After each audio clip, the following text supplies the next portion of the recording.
Assalamualaikum warahmatullahi wabarakatuh. Waalaikumsalam. Alhamdulillahirobbilalamin. Sholatu wassalamu ala asyrofil anbiya'i wal mursalin sayyidina wa maulana Muhammadin wa ala alihi wa sahbihi ajma'in.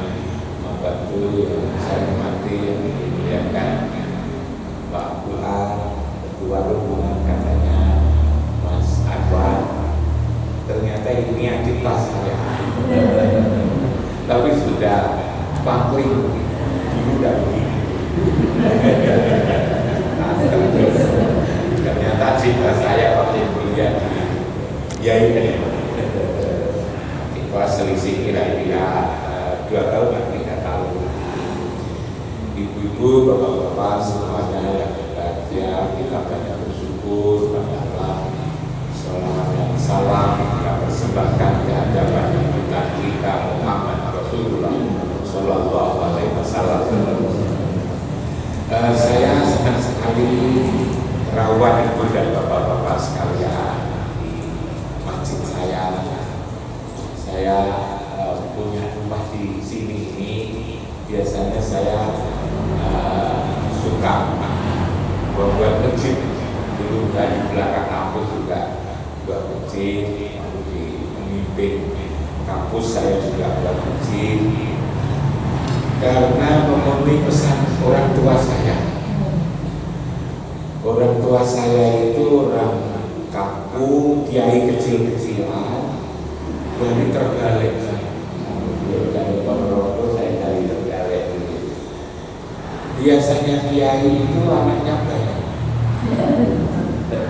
Ayah saya itu punya anak itu 16. Saya itu nomor 8. Lalu biasanya anaknya yang 16 itu dikumpulkan, biasanya dituturi secara rutin. Tuturnya itu berulang-ulang.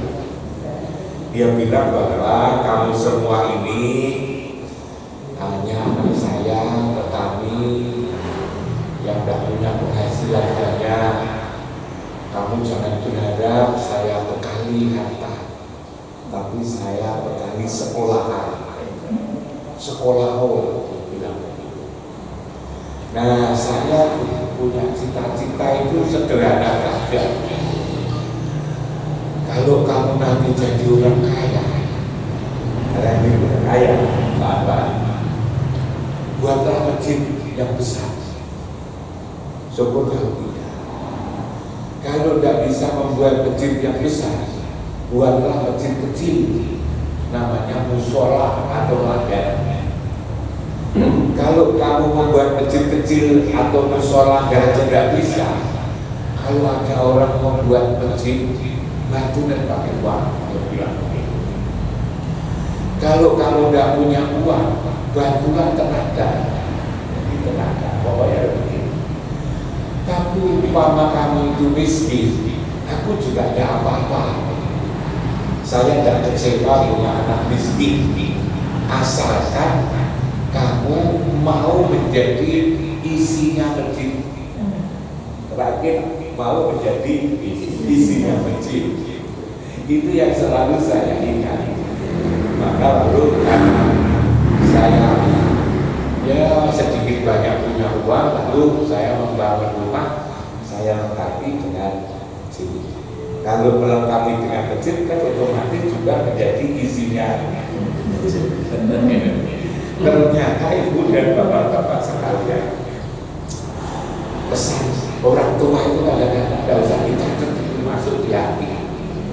Siapa tahu ini saya ucapkan, lalu kemudian bapak-bapak ibu punya cucu juga dipesan seperti itu. Ini penting. Yang kedua, saya terima kasih ibu bapak rekreasi ke Batu hampir sini. Nah, itu atas usulan dari Pak Mahmudi, Dr. Mahmudi katanya itu kasih saudara sama Pak Bulan. Karena berhubung ke Batu ada wisata religius, mampir di saya sama sekali. Hal seperti ini sebetulnya sering orang mampir sini rombongan. Pernah itu dari Babakan, dari Cirebon, pernah dari Jakarta, dari Condet, pernah juga dari Berdua, mampir ini, dan juga yang lain-lain. Sekarang ini dari Sidoarjo ternyata satu di antaranya itu adik Pak Sidoarjo, Pak Anwar Joko, orangnya sudah berubah, sehingga lalu umpama beliau tidak ngaku, saya tidak tahu ngakunya saya. Karena itu saya berterima kasih kerawan dan bapak-bapak sekalian. Saya tidak merasa terganggu, saya malah merasa disenangkan, digembirakan dengan rawuhnya ibu-ibu bapak sekalian. Kenapa Pak Mahmudi usul kepada Pak Fuad, Pak Anwar dan ibu sekalian mampir sini? Karena Pak Mahmudi itu walaupun rumahnya jauh dari sini, Pak Dr. Mahmudi itu sekali-sekali itu kalau minggu pagi ke sini dengarkan ngaji yang saya sampaikan. Rupanya kira-kira cocok, kira-kira itu. Maka kemarin pesan beliau tidak bisa ke sini karena uji skripsi. Lalu saya tanya, kira-kira ibu-ibu, bapak-bapak dari Sidoarjo apa ya yang diperlukan? Pandangan-pandangan saya tentang agama. Beliau mengatakan begini, karena sudah sepuh-sepuh katanya. Ternyata masih muda, ibu-ibu masih muda. Ternyata kalau sepuh-sepuh itu ini jelaskan tentang kehidupan, bagaimana yang hati itu menjadi senang, hati itu menjadi tentram, hati menjadi tenang dalam perspektif Al-Quran. Bukan karangan saya, tapi dalam perspektif Al-Quran. Oke. Lalu apa lagi? Ya karena sudah sepuh, ya, bagaimana kita menghadapi ketika nanti kita akan kembali? Yang sama dulu pernah jelaskan, kok pesankan pada saya, kembali kemana? Ya kembali ke akhirat, itu bekalnya apa? Itu katanya itu. Nah itu yang tidak cocok, karena yang pensiunan sedikit, banyak yang masih muda-muda yang belum mau kembali.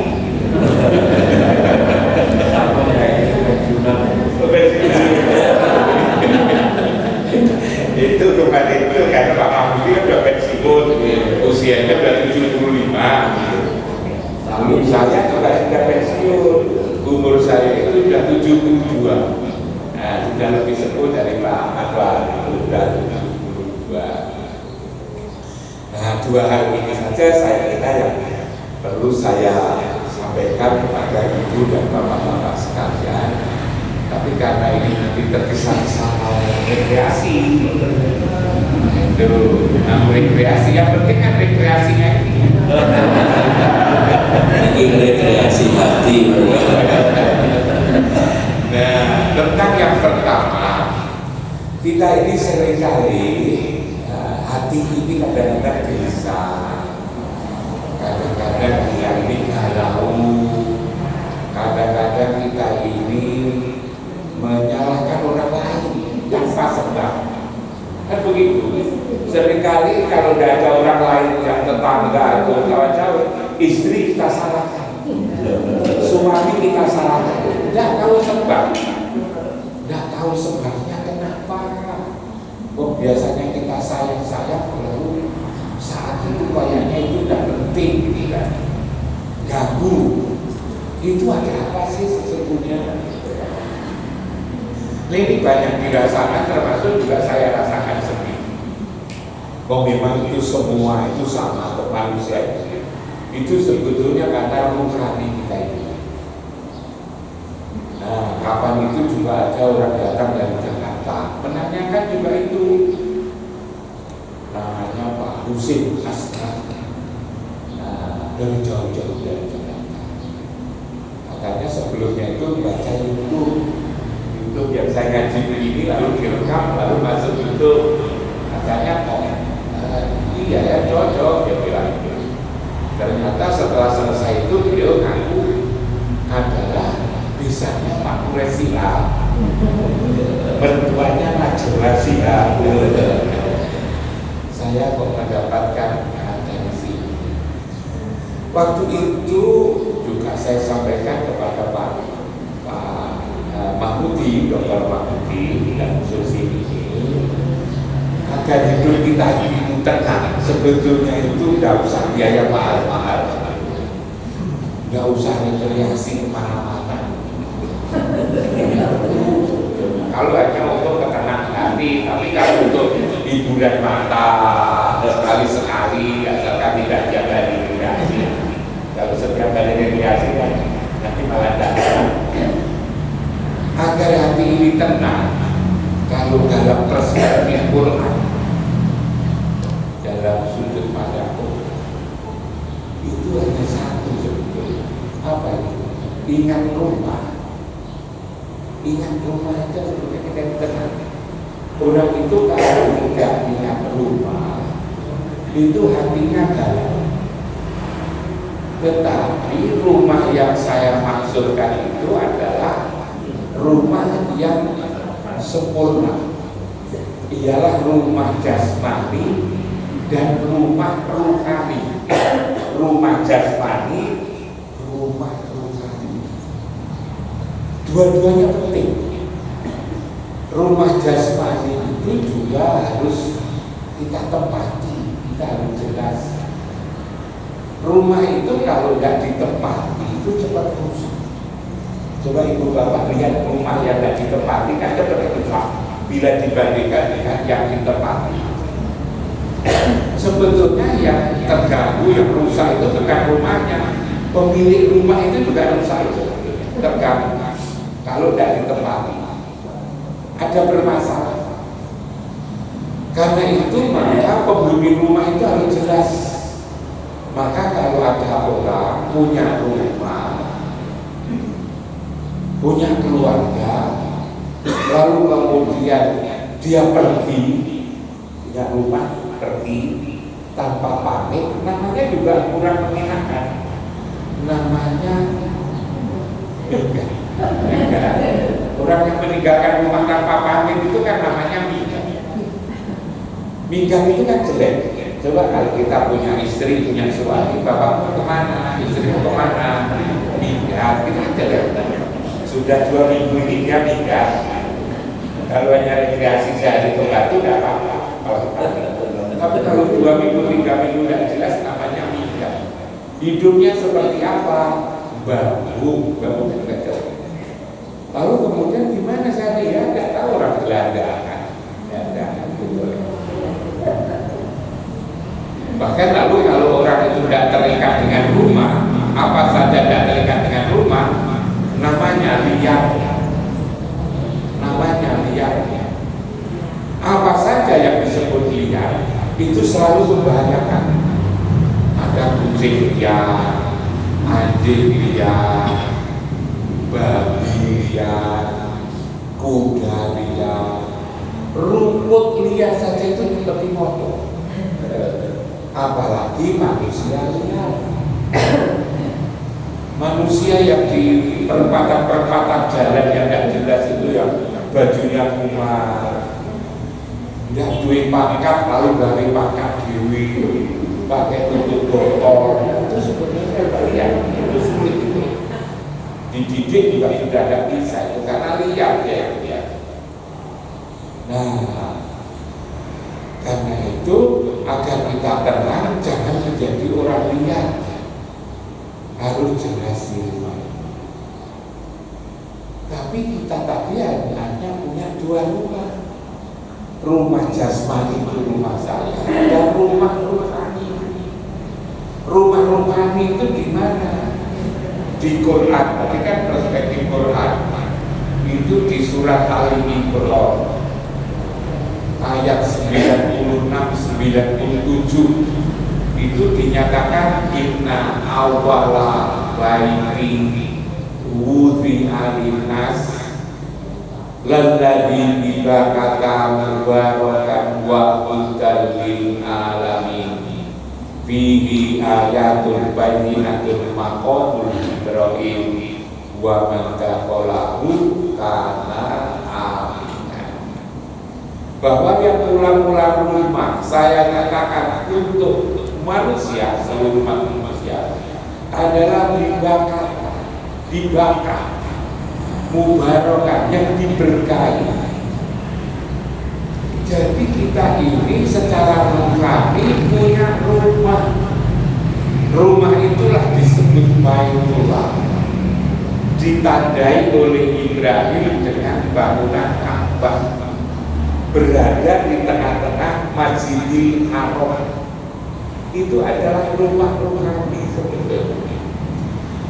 Kalau rumah jasmani harus ditempati, maka rumah rohani juga harus ditempati. Kapan menempati rumah rohani ini? Setiap hari. Kita menempati rumah rohani itu setiap hari. Kapan? Ketika kita sholat. Ketika kita sholat itu kita harus menghadap ke rumah rohani. Namanya kiblat, ada di Masjidil Haram. Orang seluruh dunia ini 5 kali sehari semalam harus 5 kali menghadap ke tempat ini. Subuh, zuhur, asar, maghrib, isya, subuh, zuhur, asar, maghrib, isya, selalu menghadap ke timur. Orang Malaysia, Singapura, Thailand menghadap ke barat, orang Rusia menghadap ke selatan, orang Yaman menghadap ke utara, orang Eropa menghadap ke timur. Kalau kita dulu umroh atau juga haji di Masjidil Haram, yang menghadap ke rumah Israel. Tidak boleh tidak menghadap ke sini. Ibu dan bapak-bapak sekalian, sesungguhnya tidak cukup menghadap, tapi hati kita, ingatan kita harus di situ. Ingatan kita agar hati kita tenang harus ada di situ. Ingatan kita. Tapi ini kan begitu sulit. Coba ibu bapak alami sendiri ketika Allahu Akbar, yang diingat apa itu? Bukan ingat macam-macam. Ingat pensiunan, ingat suami, ingat istri, ingat anak, yang punya cucu ya ingat cucu, yang dagang di pasar ya ingat pasar, yang masih ngajar ingat sekolah, ingat macam-macam. Pagi-pagi begitu Allahu Akbar, ingat mau ke batu. Itu Allahu Akbar, lalu yang diingat itu batu. Padahal nyembah Allah. Ini sulit, semua orang mengalami sulit kayak itu. Tapi sebetulnya itu ibu bapak sekalian, hati kita, ingatan kita ada di situ. Orang seringkali disuruh ingat Allah. Yuk kamu harus ingat Allah. Jangankan si ngomong pun juga sulit. Yang ngomong supaya ingat Allah itu juga sulit. Bagaimana ingat Allah? Wong kita ini tidak pernah ketemu Allah. Wong saya yang sudah pernah ketemu Pak Anwar ini saja itu mereproduksi ingatan saya itu wangil banget. Makanya sudah pernah ketemu dulu tiap hari. Apalagi ingat yang belum pernah ketemu Allah. Dan Allah mungkin juga tidak percaya diingat, karena Allah itu tidak berbentuk, tidak berupa, tidak beralamat. Allah itu walam yakulahu kufuwan ahad. Tidak ada yang menyerupai satu pun. Bagaimana ingat?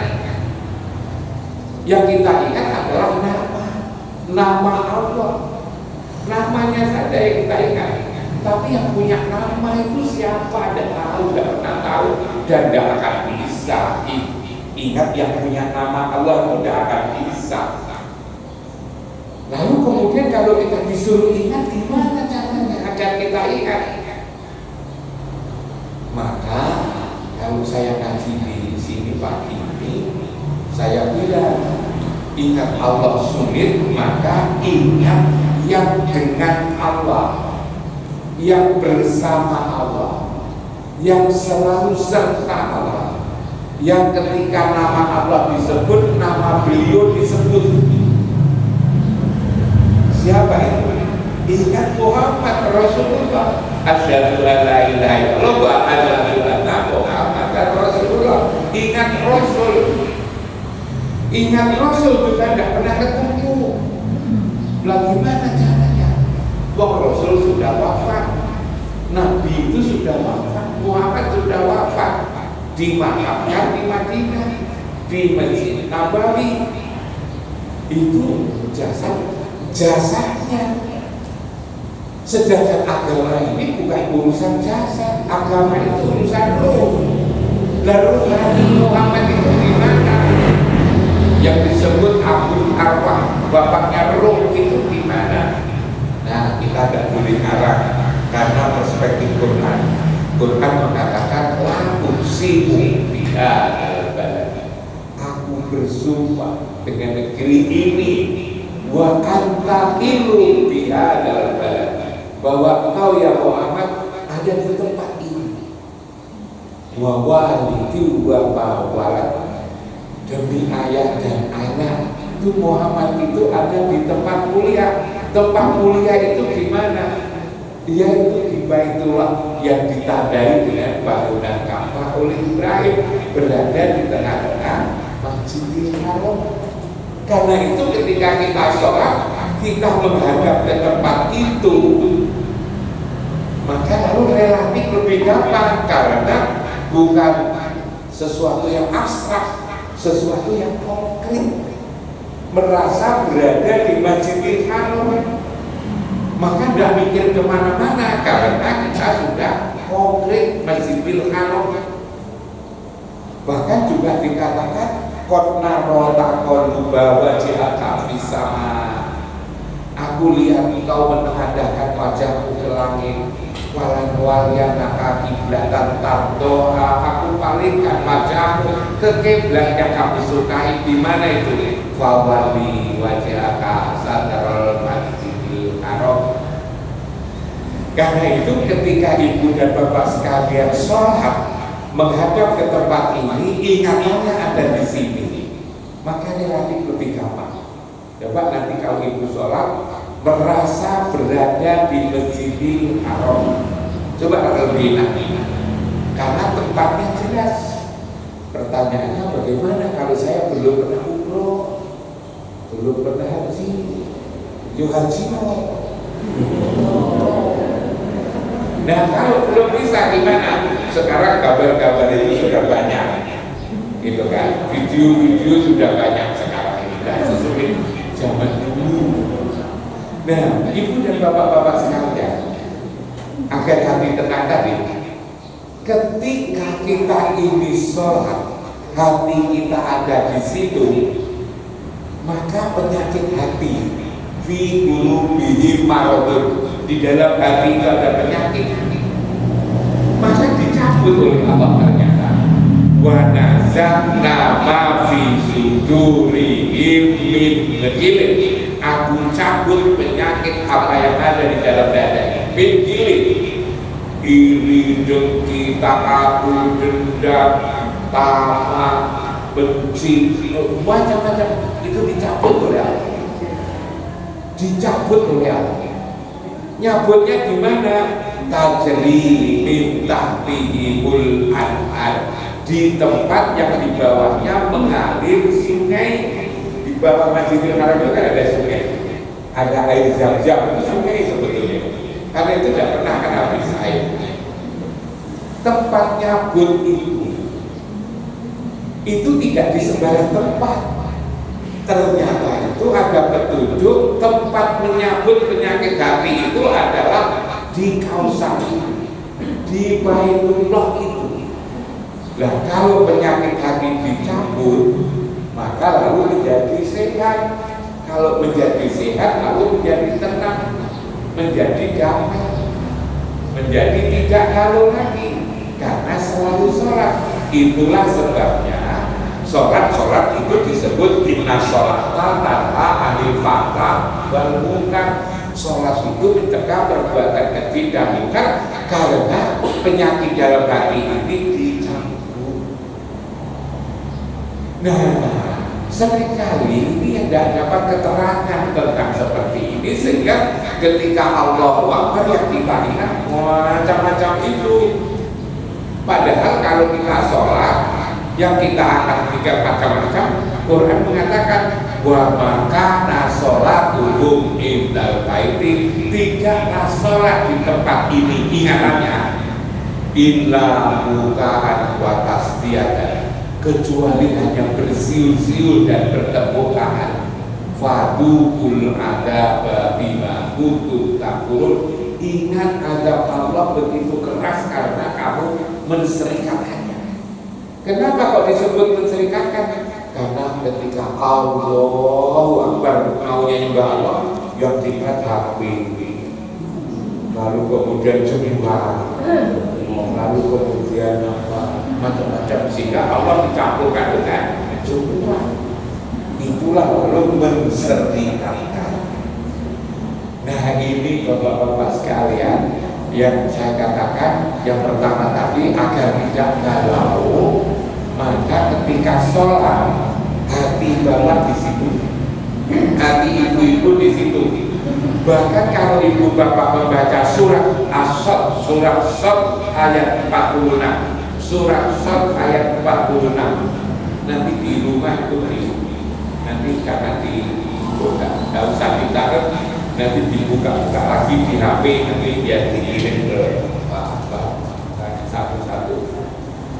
Dikatakan inna ahlasna bi kholisatin liqraddan, sesungguhnya aku memperindah hati, menjadikan hati itu damai, akhlaknya mulia. Caranya gimana? Dengan supaya ingat rumah, ya coba, supaya ingat rumah. Yang dimaksud itu adalah rumah Baitullah itu, Masjidil Haram itu sebetulnya. Loh, kalau begitu orang Masjidil Haram sana, dekat masjid sana, hatinya damai? Belum tentu. Dia tubuhnya di sana, jasmaninya di sana, tapi pikirannya ya di mana-mana. Sama dengan kita sebetulnya. Belum tentu orang sana itu pikirannya di masjid, hatinya di masjid. Agama itu soal hati, memperbaiki hati itu.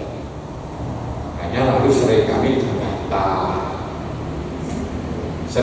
dibantah, bantahnya gini, di mana-mana kan sama. Kenapa mesti harus ke sana? Soal ibadah, ibu bapak sekalian, tidak semua tempat sama.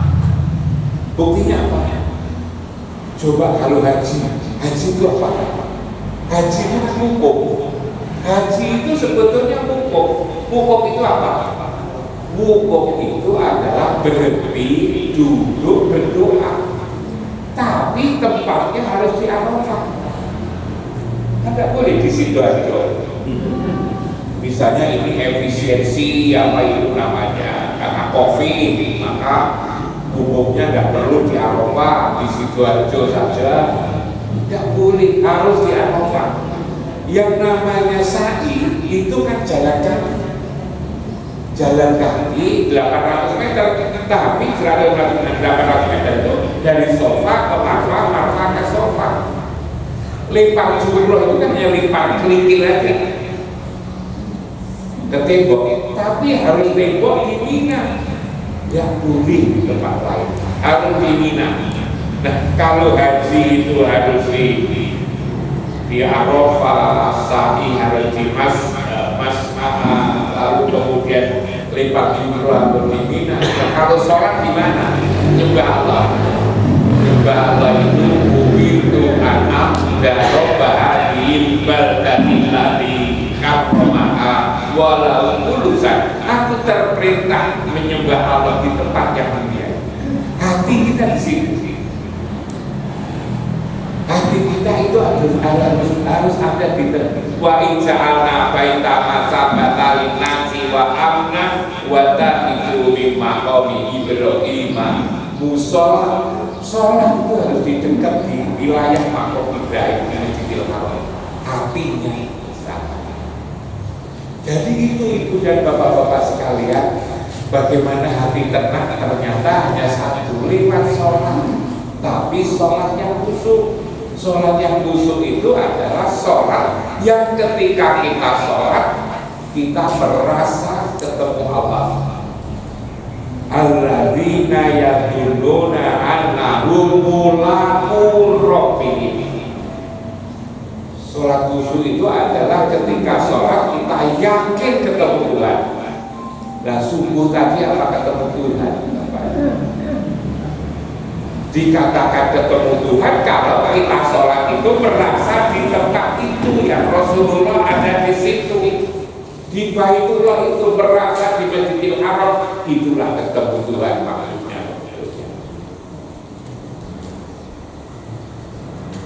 Kita sikapi satu, kan dua janjinya ada Pak Mufti, katanya supaya dibersihkan. Saya itu namanya memenuhi Pak Mufti, saya juga lihat dia juga sudah. Yang kedua kan dua saja. Yang kedua itu bagaimana menghadapi tatkala kita sudah pensiun, yang umurnya sudah 60, 70 seperti saya itu kan 80 kan ya. 80 itu jangan, biasanya itu 70 ya, seperti saya itu yang tua banyak yang 60 sudah meninggal. Nah, meninggal itu ibu bapak sekalian kan disebut maksul, disebut mudik, disebut mundur, disebut kembali, disebut pulang, disebut rojiun, kembali. Pertanyaannya adalah kembali kemana? Pulang kemana? Kita tadi berasal dari jasmani rohani. Jasmani ini kembalinya karena jasmani berasal dari tanah, maka juga kembali ke tanah. Yang itu tidak perlu dipikirkan, pasti nyampe di kuburan karena diantarkan tetangga, dipikul lagi. Kalau itu tersesat, yang salah bukan yang dipikul tapi yang pikul kebangetan. Nah yang dipikirkan itu ada rohani kita ini kembali kemana? Katanya kembali kepada Allah. Kepada Allah itu di mana? Dan disitulah ketika kita sholat itu sebetulnya kita sedang kembali. Ketika Bapak Allah Akbar itu kembali, kami Bapak kembali ke kampung akhirat. Hanya ibu bapak sekalian, orang meninggal itu kalau dalam perspektif Quran yang saya pahami itu ada dua jenis. Yang satu dijemput, yang satu dicabut. Yang satu dijemput, yang satu dicabut. Yang dijemput yang mana? Itu ibu bapak membaca surat Al-Fajr ayat 27 sampai 30. Ya ayyatuhan nafsul mutmainnah irji'i ila rabbiki radiyatan mardiyah fadkhuli fi ibadi wadkhuli jannati. Coba begitu indah, hai jiwa yang tenang, hai ibu-ibu di perumahan Chandra, Pondok Chandra yang tenang, yang damai, kembalilah kembali karena waktunya sudah kembali. Irji'i ila rabbiki radiyatan mardiyah fadkhuli fi ibadi wadkhuli jannati. Itu yang indah, itulah yang disebut. Tapi ada yang di surat As-Sajdah ayat 11 itu Allah tidak mau ngurus, tapi diwakilkan kepada malaikat maut. Kul yatawafakum malakul maut alladzi wukila bikum, diwakilkan kepada malaikat maut. Summa ila rabbikum itu jauh, itu yang berat sekali. Dan inilah sebetulnya yang sakit yang katanya sakitnya itu melebihi kambing dikuliti hidup-hidup.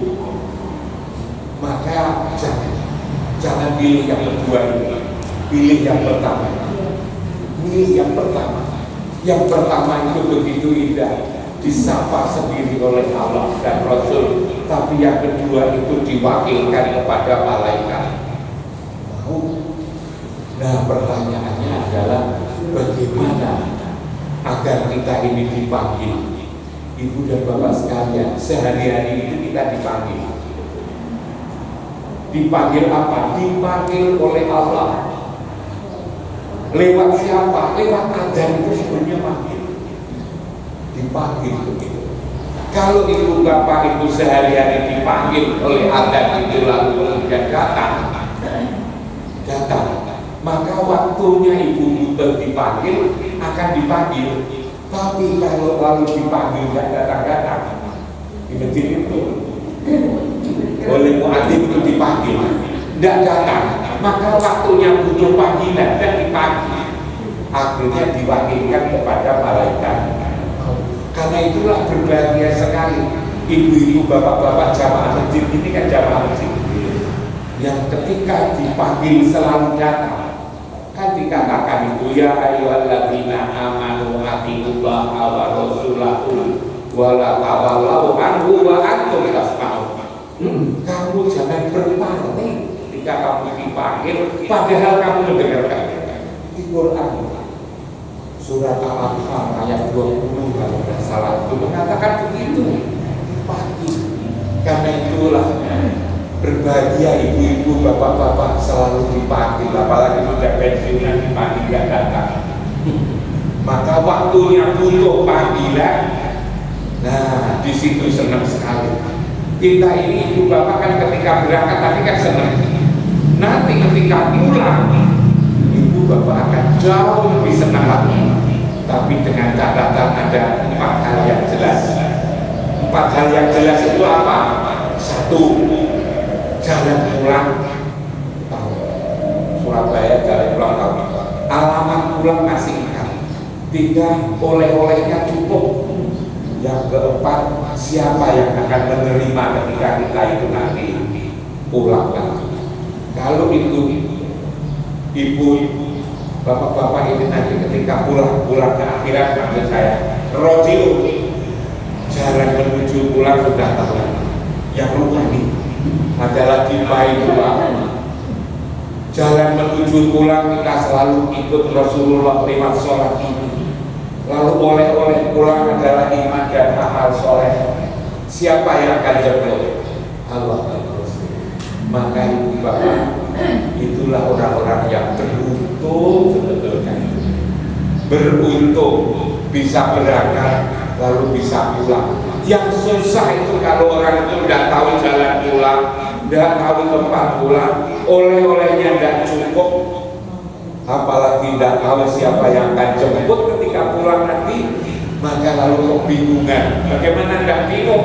Mau pulang tidak tahu tempat pulang.